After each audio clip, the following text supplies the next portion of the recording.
मंगलमय मंगलकरण वीतराग विज्ञान नमोताहि जाति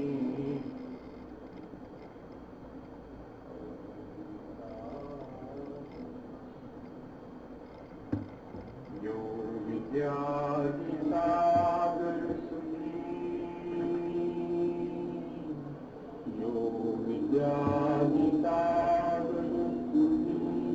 गुरु शुद्धात्म नित्योपदेशी वे पाप बोली तुम्हें जल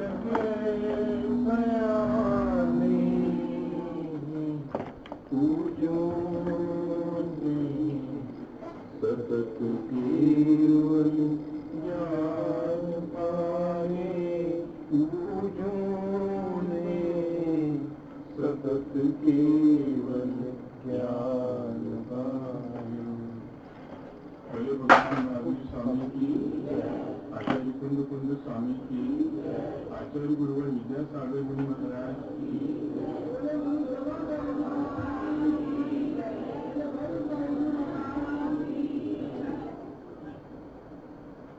हम सभी लोगों ने पिछले दिनों अपने जीवन को अच्छा बनाने के लिए विचार भी किया है और उस विचार को क्रियान्वित करने के लिए एक प्रयोग भी शुरू किया।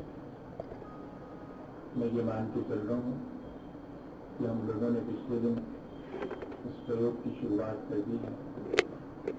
एक निश्चित स्थान पर, एक निश्चित समय में और एक निश्चित आसन पर बैठकर हमने अब धीरे धीरे इस बात का अभ्यास शुरू कर दिया है कि कैसे अपने मन को एक निश्चित मंत्र पर हम एकाग्र कर सकें।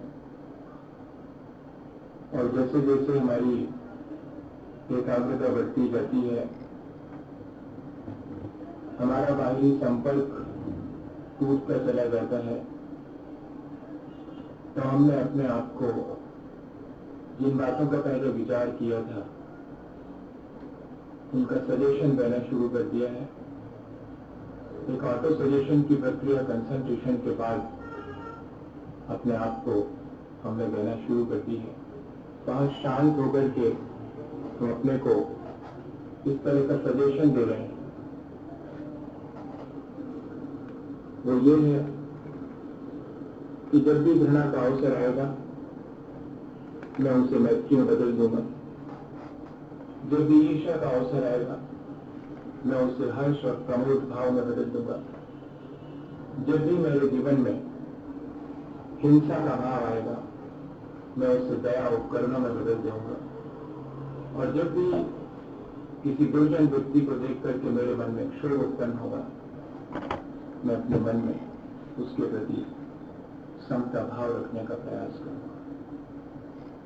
मेरी पांचों इंद्रियां और मन बार बार मुझे अपने विषयों की तरफ आकर्षित करेंगे, लेकिन मैं उनका सदुपयोग करूंगा, उनका ठीक ठीक सेवन तो करूंगा, लेकिन उनमें इंडल्ज नहीं होगा। अब जब मेरे चारों तरफ प्रतिकूलताएं आएंगी मैं उन प्रतिकूलताओं से विचलित नहीं होऊंगा। इस तरह मैंने एकाग्र होकर के अपने आप को सजेशन देना शुरू कर दिया है। ये प्रयोग निरंतरता चाहता है। इस प्रयोग की यदि निरंतरता बन गई और रोज रोज हमने ये प्रक्रिया दोहराई सुबह और शाम, तो शायद जिन विचारों को हमने अपने जीवन में अप्लाई करने के लिए तय किया है वो धीरे धीरे हमारे जीवन का एक अभिन्न हिस्सा बनना शुरू हो जाएंगे। और तभी शायद हम इन क्षणों में इस बात का विचार कर पाएंगे कि हमारी अपनी जीवन की जो वास्तविकता है वो क्या है। तभी शायद हम अपने आप को देख पाएंगे। No thy self. उन्हीं क्षणों में शायद हम अपने आप को देखना शुरू करेंगे, जहां हम अच्छे हैं, जहां हम बुरे हैं। दोनों स्थितियों को हम अपने ही संदर्भ में देखेंगे। अभी तक तो हमारी आदत थी कि हम दूसरे के संदर्भ में अपने जीवन का मूल्यांकन करते थे, लेकिन अब तो हमने अपने जीवन का मूल्यांकन अपने ही संदर्भ में करना शुरू किया है। इस सुबह जो मेरे परिणाम थे दोपहर और शाम को उनसे बेहतर हुए हैं या नहीं हुए।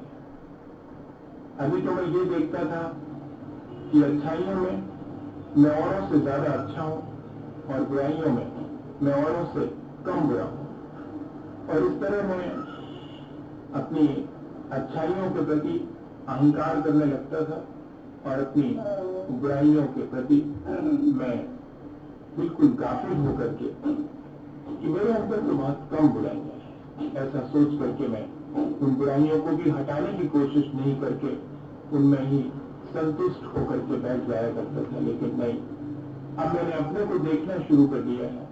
अब मैं अपनी योग्यता को स्वयं मूल्यांकित कर रहा हूं कि मेरी योग्यता रोज रोज बढ़नी चाहिए। कल यदि क्रोध के 100 अवसर में से मैं 99 पर चूक गया था, एक अवसर पर जरूर मैं सफल रहा था। कल झूठ बोलने के 100 अवसर में से 99 अवसर पर मैं चूक गया था। सिर्फ एक अवसर पर मैंने सच कहा था।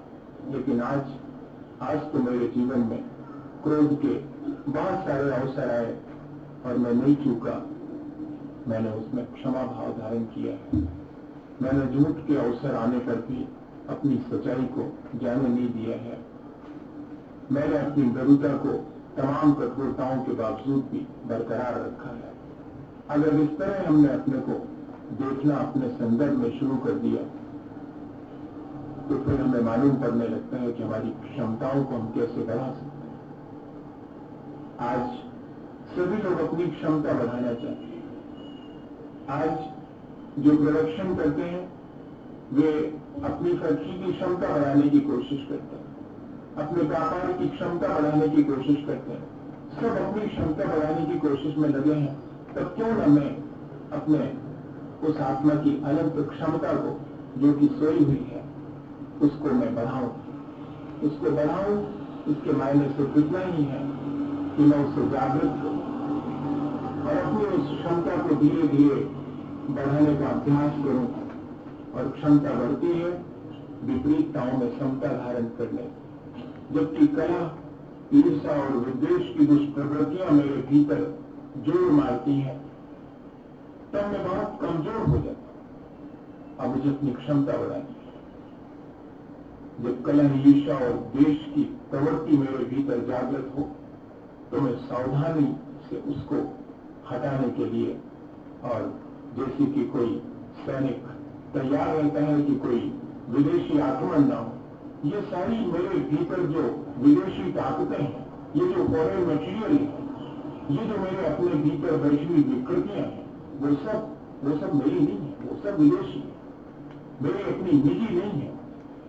और ये जब मेरी निजी नहीं है तो मुझे क्यों प्रभावित करते हैं? मैं इनसे प्रभावित नहीं हूं। इस तरह हम अपनी क्षमताओं को अब प्रभावित इन चीजों से बना करके बढ़ा सकते हैं। आज हम छोटी छोटी चीजों से प्रभावित हो जाते हैं, क्या इसी को हम क्षमता मानेंगे? हम लोभ से प्रभावित हो, हम माया से और मान से और क्रोध से प्रभावित होकर के और उन्हीं प्रवृत्तियों को करने लगते हैं। इसके मायने हैं कि हम बहुत कमजोर इन तमाम चीजों के बीच भी अपनी क्षमता को बढ़ा सकें।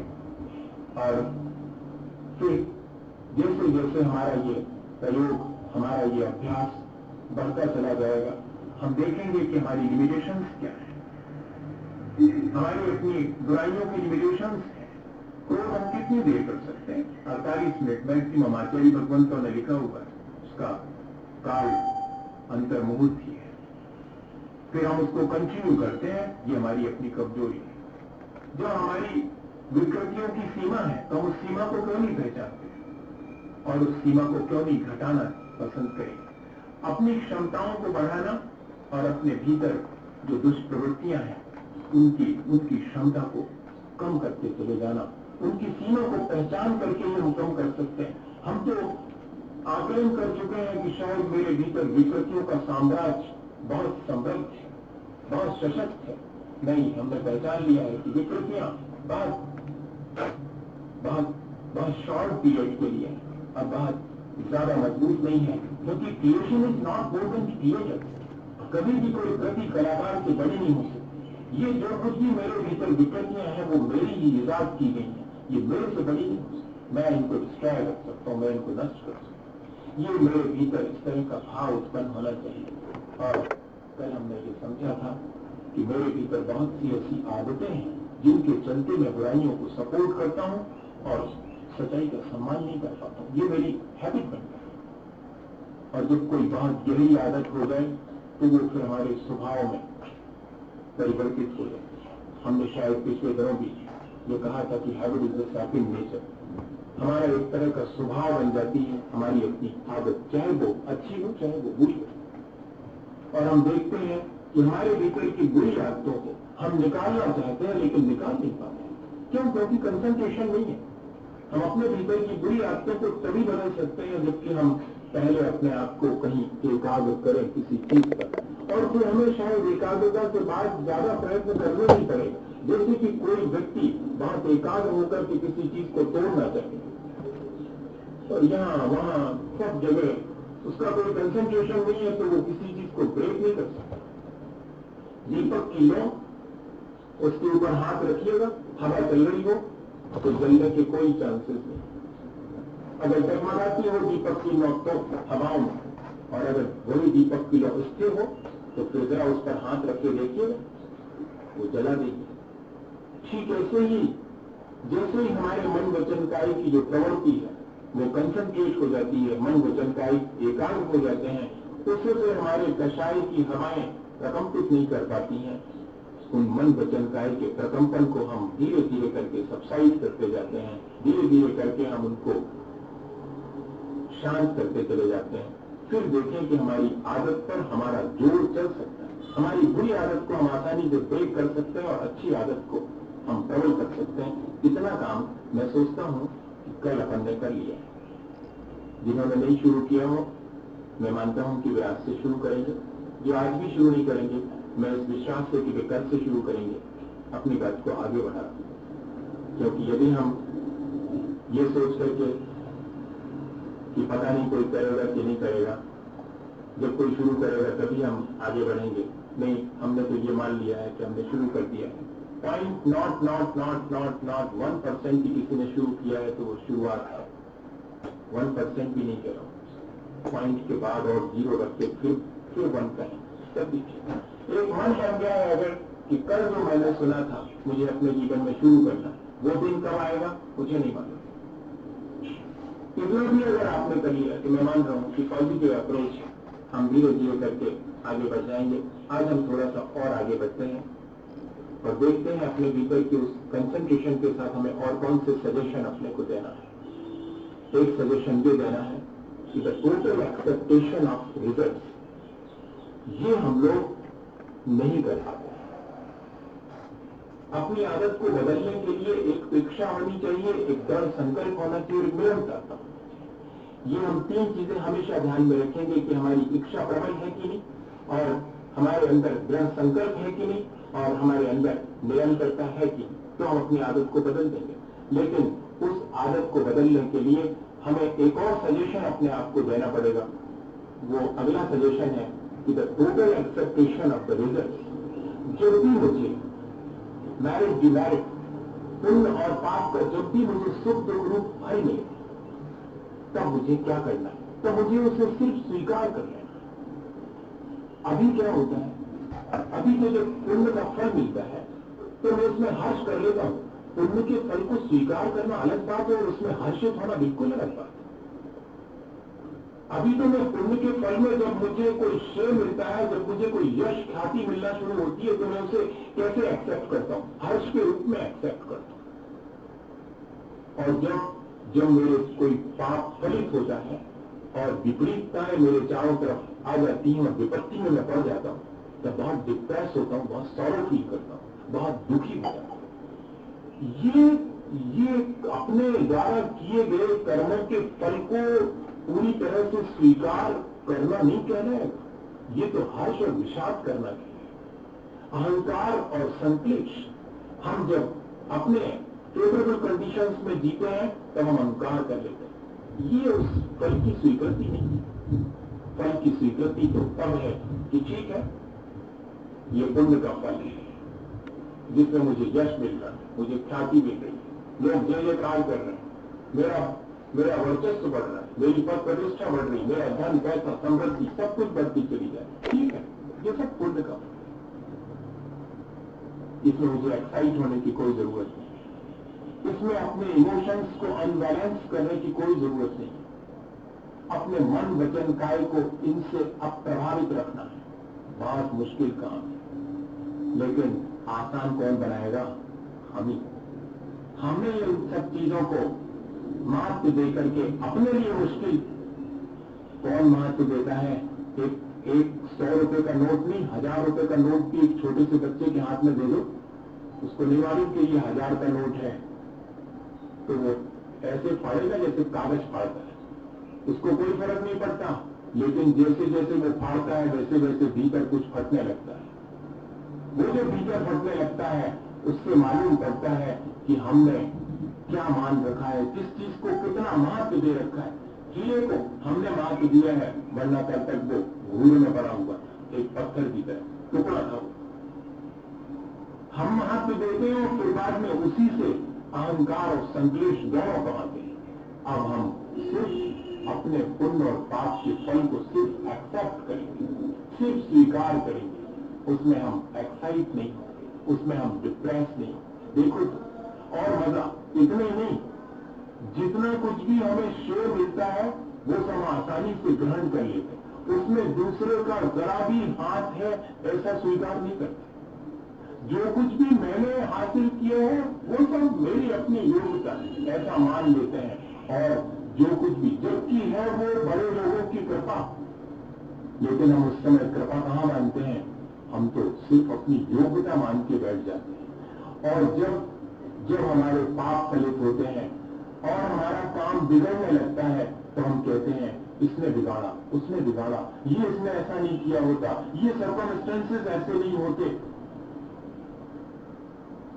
इस तरह हम सारे बाहर के वातावरण को दोषी मानते हैं, लेकिन अपने भीतर अपने आप को दोषी नहीं मान पाते हैं कि मैंने ही शायद ये कर्म पूर्व किए खोटे सहे क्यों नहीं किए। ये जो कर्म मैंने खोटे किए हैं उनको सहन क्यों नहीं करते समता और शांति? ये कौन समझाएगा? ये दूसरे के समझाने से कभी समझ में नहीं आएगा भैया। अपना कान पकड़ के अपने आप को खुद जब कंसंट्रेशन हो सुबह शाम बैठो तो अपने को समझाना पड़ेगा कि कहते तो बहुत हो, सहन करो। मैंने कहा कि तुम पाप मत करो, मैं तो ये कहता हूं कि पाप का फल तुम्हें भोगना पड़ेगी, इस बात की तैयारी रखो फिर करना। कहां मैंने कि पाप कर लो अगर तुम्हारा मन बनता है, लेकिन इसका फल भोगना पड़ेगा, उसकी तैयारी है। अगर तैयारी नहीं है तो कृपा करो, अपने ऊपर कृपा करो, तो किसी और दूसरे के ऊपर नहीं, अपने ऊपर कृपा करो। ऐसा यदि अपने आप को हम सजेशन दें, ऐसा यदि हम अपना मन बना दें, 1 मिनट में तो नहीं गिरेगा भैया, मेरे कहने से भी नहीं बनने वाला।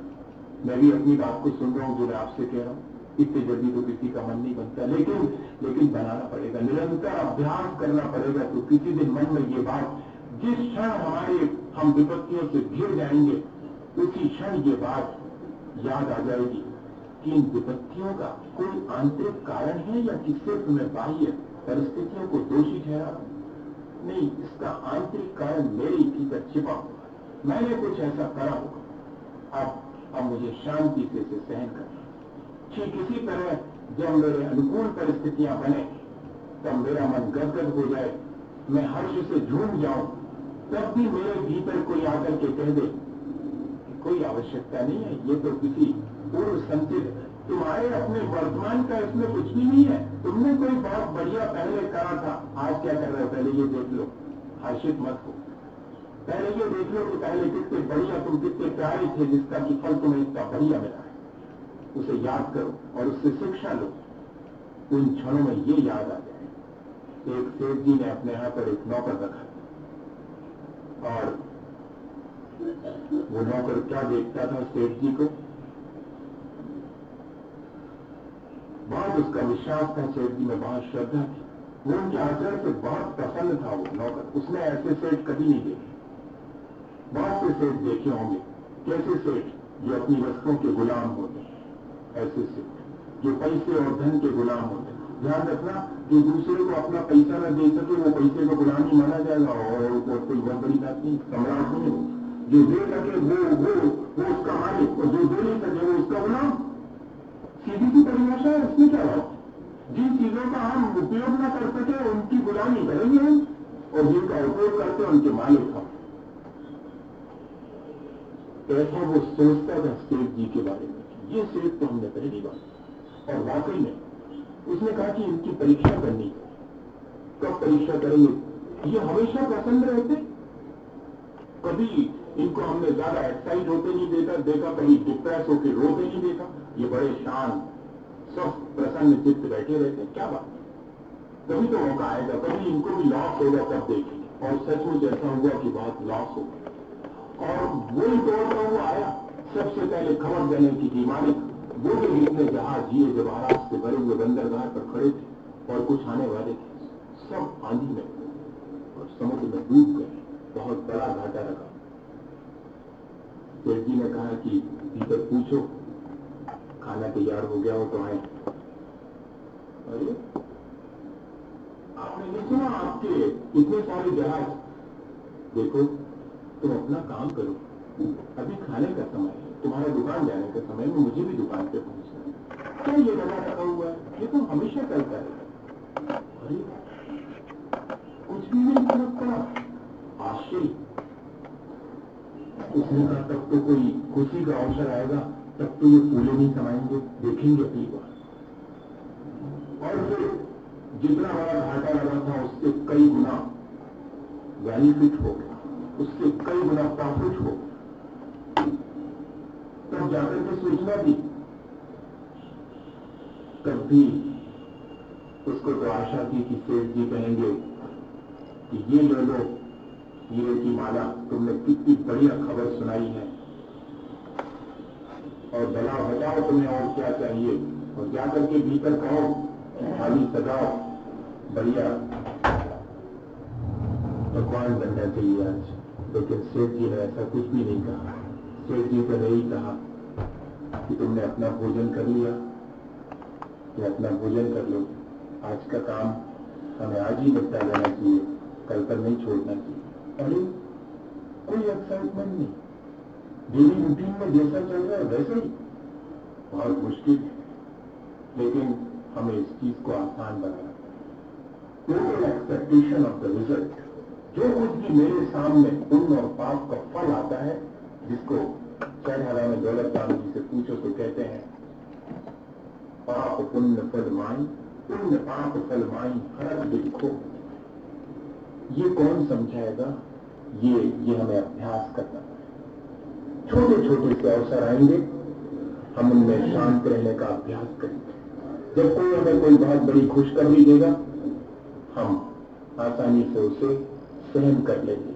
सुख को भी सहन करना सीखना पड़ेगा। अभी तो दुख को सहन करने की सलाह दी जाती, लेकिन सुख को सहन करना, उसमें जरा भी एक्साइट नहीं, ये भी सीखना। ये अगर हमने सीख लिया तो दुख को सहन करना हम आसानी से सीख लेंगे। हम उल्टा काम शुरू करते हैं, सुख को सहन करना तो सहन तो बहुत लोग, दुख को सहन करना तो बहुत कर लेते हैं। पशु और ये वृक्ष कितने ही काटो पीटो जलाओ मारो कुछ भी करो बेटा,